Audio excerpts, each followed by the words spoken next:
জিঅ' আৰু এয়াৰটেলে ৰিচাৰ্জৰ প্লেনৰ দাম বঢ়াই দিয়াৰ লগে লগে আমাৰ সকলোৰে মাজত হোৱা দোৱা লাগিল যে ইমান পাৰ্চেণ্ট 25% ৰিচাৰ্জৰ দাম বাঢ়ি গৈছে 239 যিটো ৰিচাৰ্জ আছিল সেইটো 299 হৈ গৈছে এতিয়া কেনেকৈ ৰিচাৰ্জ সোমাম ইমান দাম বাঢ়ি গ'ল সকলোৰে এটা মানে ফেচবুকত পূৰা ট্ৰেণ্ড চলি আছে আৰু যে সকলোৱে BSNL পৰ্ট কৰিব লাগে বুলি চিমটো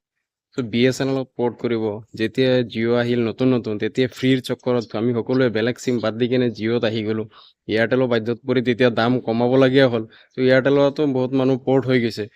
আইডিয়া আছিল ভোডাফোন আছিল সেইবিলাক জাগাইতো মৰি গ'ল এতিয়া আইডিয়াটো মৰি গ'ল আইডিয়া ভোডাফোনৰ লগত মাৰ্চ হৈ গ'ল কাৰণ কি কাষ্টমাৰ বেছ কমি গ'ল জিঅ'ৰ লগত টক্কৰ দিব নোৱাৰে এয়াৰটেল কিবাকে বাচি থাকিল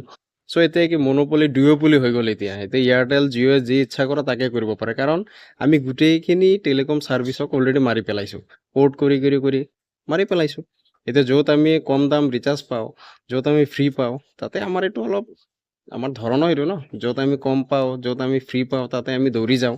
পিছত ভৱিষ্যতৰ কথাটো আমি চিন্তা নকৰোঁ কিন্তু এতিয়া আমি বৰ্তমান অৱস্থাটো যিটো হৈছে এতিয়া জিঅ' আৰু এয়াৰটেলে নিজৰ ইচ্ছামতে প্লেনৰ দাম বঢ়াই আছে কোনে একো কৰিব নোৱাৰে আপুনি আৰু মই ফেচবুক টুইটাৰত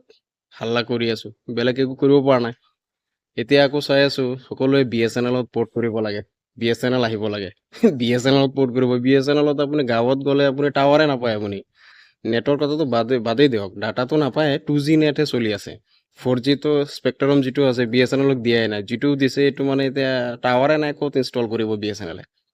চ' BSNL ঠিকেই আছে গভমেণ্ট টেলিকম ছাৰ্ভিচ এটা আছিলে গভমেণ্টেও প্ৰাইভেট ছেক্টৰক উন্নতি কৰাৰ ধান্দাত BSNLকে মাৰি পেলালে 5G স্পেক্ট্ৰাম BSNLক দিয়াই নাই 4G এতিয়া আপগ্ৰেড কৰিব পৰা নাই টাৱাৰে নাই গাঁও অঞ্চলতো টাৱাৰে নাই আপুনি ক'ৰবাত যাব চাব ফুল টাৱাৰ অলপ 5 কিলোমিটাৰ গুচি গ'লে চাব আপুনি নেটৱৰ্ক কাভাৰেজ এৰিয়াৰ বাহিৰত আছে যিবোৰ টাৱাৰ গাঁৱত আছিল সেইবোৰ টাৱাৰো এতিয়া বন্ধ হৈ গ'ল মানুহে পৰ্ট কৰি বেলেগত গুচি গ'ল এয়াৰটেল জিঅ'ত গুচি গ'ল BSNL কোনে ইউজ নকৰা হ'ল তো বেকাৰ টাৱাৰ থাকিওতো লাভ নাই মোৰ ঘৰৰ ওচৰৰ টাৱাৰ এটা এনে বন্ধ হৈ পৰি আছে বেলেগ জেগাৰ টাৱাৰ এটা কেতিয়াবা মানে চিগনেল টানে আৰু কেতিয়াবা বন্ধ হৈ যায় টাৱাৰ নাথাকিলে আপুনি আৰু মই ফেচবুক টুইটাৰত চিঞৰি বাখৰিতো লাভ নাই গভমেণ্টে টাৱাৰ ইনষ্টল কৰিলে 5G 4G হ'লেও এটলিষ্ট চলি যায় চ' আমি এনে চিঞৰি থাকি লাভ নাই মোৰ অলৰেডি BSNL চিম এটা আছে মই এতিয়া গুৱাহাটীত যদি থকা অৱস্থাত বঢ়িয়া টাৱাৰ পাই 3Gটো ভাল মাৰে 1 MB লৈকে ডাটা মাৰে কিন্তু আপুনি গাঁও অঞ্চলত মোৰ ঘৰত গ'লে টাৱাৰে নাপায় চ' গতিকে আমি ফ্ৰীৰ চক্কৰত নপৰি সকলোৱে যাতে মেইনটেইন থাকে ভৱিষ্যত যাতে কোনেও নিজৰ দপদপনি দেখাব নোৱাৰে সেইটো আমি চিন্তা কৰিব লাগে